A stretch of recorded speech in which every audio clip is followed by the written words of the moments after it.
right, good afternoon, everybody. Again, my name is Dr. Nwando Olayiwola. It's a pleasure to be here. I want to thank the summit organizers for having me and all of the people behind the scenes, Kim and Michelle, that have done such a great job.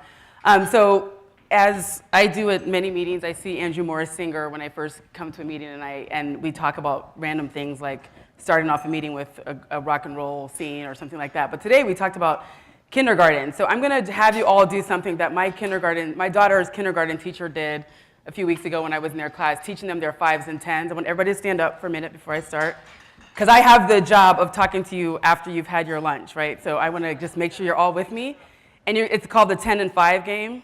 You need to give a high 10 to 5 people in the room. Go.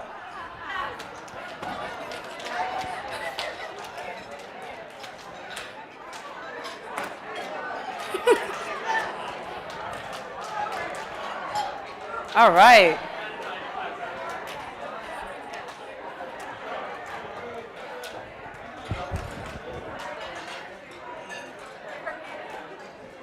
Some of you are doing 10 people, and 5 people is cool. All right, everyone got 5 out. All right, that's how we teach them our 10s and 5s.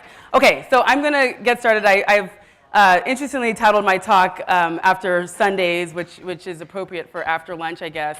But I'm hoping at the end of this that I'll convince you that there's hopefully a relationship between some of the newer models of care, ice cream sundaes, and payment. And it's interesting how this all came together, but I hope you'll bear with me. And the goal is that we'll ultimately, at the end of this talk, find a sweet spot in which all of these things intersect. So first I'm going to start off with a story. How many people in the room have kids? Okay, so a lot of you have kids. So you know that some of the most interesting things that you hear come from them, right? And the things that you see. So I'm going to tell you this story, and this is a true story about a few years ago, before I moved from Connecticut out to San Francisco area. My kids were then 5 and 2, and they were so good. I was like really proud of them. They had a really good week. My son had a great week in kindergarten, and they were just good. So I said I was going to take them to this really cool Sunday bar they had in Central Connecticut that a lot of kids like to go to. It was a rare treat for them, and I said, you guys have been so awesome. Just go ahead and build your Sunday. Put whatever you want on it. They would say, oh, mommy, can we get this? Can we add this topping? Sure, go ahead. Can you add this one? Absolutely, go ahead. You're just awesome kids. You guys are just awesome kids. And they kept on asking, can we add more and more? So as we kept on doing it, it went from looking like what you saw at first to really this very nice, beautiful Sunday, and this is what they got. And I was very, very happy and everything until I realized I had forgotten my wallet. And I never really do that. I mean, but mom brain, right? Like sometimes you just don't remember things. So I had forgotten my wallet, and I was thinking, how am I going to go to this lady at the counter and say, I've allowed my kids to make these gigantic sundaes with all this stuff on it, and I don't have any way to pay for it. And so I was expecting her to be really upset and to say, how could you have done that? I had all these plans in my mind. I was going to tell her, I'll come back, I'll go get money, I'll give it to you next time, all these things. But I didn't really get that. At the end, she said, you know what, it's not a big deal, it's okay, it was an innocent mistake, just take it. To which my son, who was 5 years old then, said, wow, I cannot believe you can get something this good without paying. And so I was like, don't ever do this again. This was an innocent mommy mistake. But I've thought about that a lot. Like, how can you get something that good, like what they got, without pain? And so I'm going to argue that why do we even need to get something better than what we have? So I'll start off with just talking about a lot of what you've heard already. And again, I know this is not the meeting, as Dr. Nivette said, not the meeting to talk so much about problems, more about solutions. But you have heard a lot about the death spiral of primary care. The founder of my center, Dr. Tom Bodenheimer, has talked a lot about the death spiral and that we are really charting a very, very scary territory with primary care challenges, and that it may be unsustainable for a number of reasons. So we've heard that. We all get that. We know it. But we also know that as we continue to kind of train our workforce, and it's wonderful to see so many of our younger generation here, we still are going to have a shortage in adult physicians that take care of adult patients in the next few years. And every time I think about this evidence and this particular slide, I feel like 2020 is closer and closer every time we think about it. And even all of our attempts at trying to address the demand by activating patients more and empowering them at home, things like that, or the supply, let's open more medical schools, let's shorten the amount of time we spend in medical school, let's accelerate people through training. Even those things are not likely to make a big dent. So we've got this situation where we have primary care providers who are very, very busy. The average primary care provider is taking care of at least a panel of 2,000 patients, dealing with providers and in many other practices, hundreds of other practices, and to do all the things that they're supposed to do, it would take over 21 hours a day to follow kind of evidence-based, acute, chronic, and preventive care.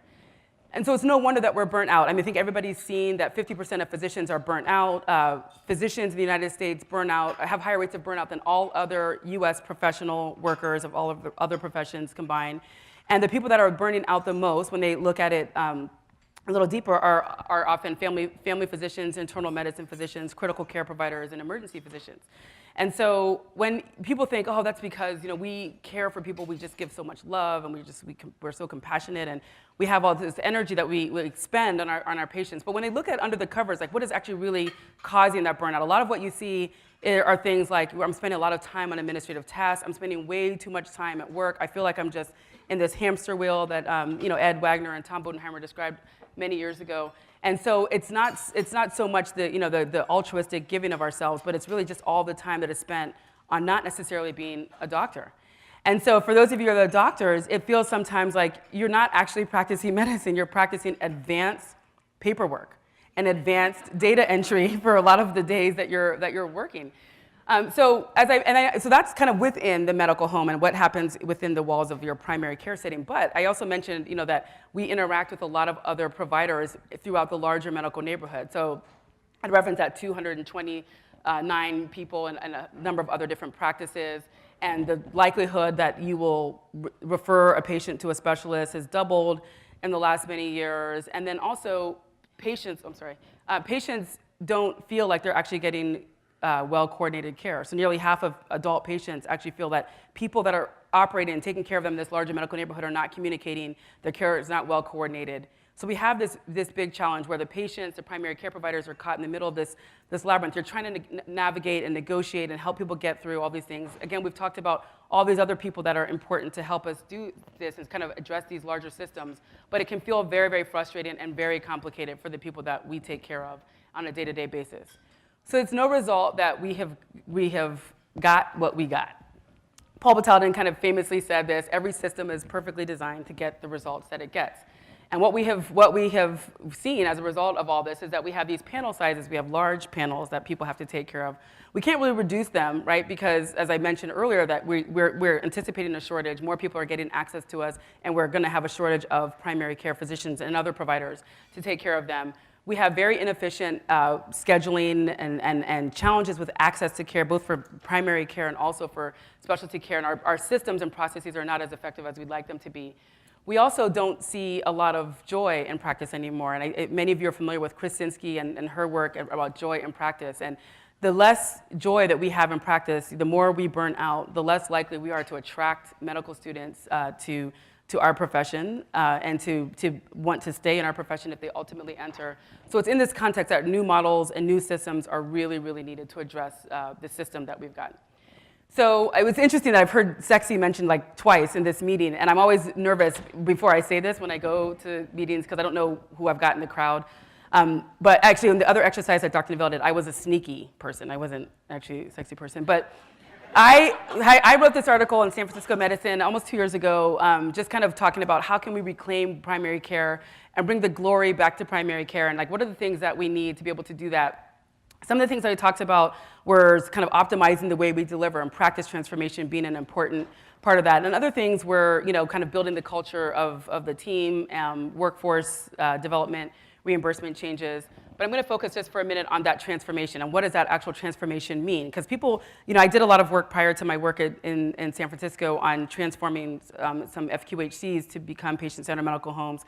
And a lot of times when we would have these conversations, I would talk, I would do my pitch to the providers and the leadership of my organization, and people would see this as an expensive thing. It's a big financial investment, and that's what it is. But it's a lot more than that. When you're thinking about, the clinical workflows and how do you integrate the larger clinical team members into the workflows that you have, that's a big, big decision. It's also structural. We heard a little bit about physical plant, today, and logistics that will support these newer models of care becoming very important. There are also legislation, as we just heard, that also can help either facilitate some of the change that we're looking for in transformation, or help impede the the transformations that we're looking for, and then certainly, as we talked about again today, about culture. You know, culture tends to be a very, very important and challenging thing to change when you're trying to make transformation. And so we've articulated at our center the 10 building blocks of high-performing primary care, which was actually initially published in an earlier form by Dr. Bodenheimer, I think in 2009. But then the paper that came out in the Annals of Family Medicine was more recent. But we go through, so our center works a lot with practices all over the country, all over the world now, actually, and we help them go through this process of practice transformation.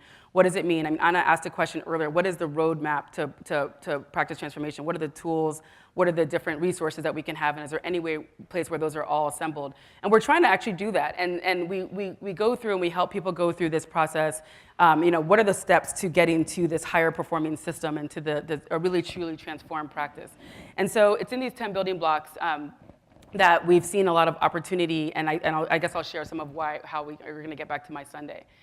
So we have also been thinking about what are we trying to do now? So historically, we've talked about this, and I mentioned this earlier, we've talked about this as a supply and demand problem. If we actually just get patients to not need us so much and get them to not demand so much on the system by educating them, empowering them, giving them tools to operate at home, or we just get more people to practice primary care, then we can solve this problem that I mentioned before. But now if we start to think about it as really a demand and capacity problem, that we actually have the tools, as we've heard today, a lot of the tools are already there. It's just a matter of how are we using them to be able to give optimal performance to our systems and our patients. So then it becomes more about new models of care and using teams a little bit better.